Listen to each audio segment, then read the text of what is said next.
May I now request Shri Shubhendu Adhikari, Honorable Chief Minister Designate, to take oath before the Honorable Governor. আমি শুভেন্দু অধিকারী ঈশ্বরের নামে শপথ করিতেছি যে বিধি দ্বারা স্থাপিত ভারতের সংবিধানের প্রতি আমি অকৃত্রিম নিষ্ঠা ও আনুগত্য পোষণ করিব। আমি ভারতের সার্বভৌমত্ব ও অখণ্ডতা রক্ষা করিব।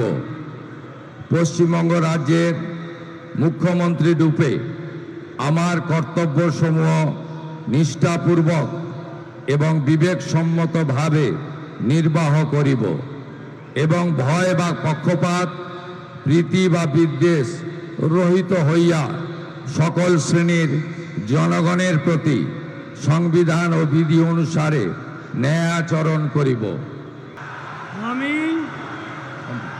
আমি শুভেন্দু অধিকারী ঈশ্বরের নামে শপথ করিতেছি যে পশ্চিমবঙ্গ রাজ্যের মুখ্যমন্ত্রী রূপে যে কোনো বিষয় যাহা আমার বিবেচনার জন্য আনিত হইবে বা আমি জ্ঞাত হইব, তাহা মুখ্যমন্ত্রী রূপে আমার কর্তব্যসমূহের যথাযথ নির্বাহের জন্য যেরূপ আবশ্যক হইতে পারে তদ্গতিকে আমি প্রত্যক্ষ বা পরোক্ষভাবে কোনো ব্যক্তি বা ব্যক্তিগণের নিকট জ্ঞাপন করিব না বা প্রকাশ করিব না।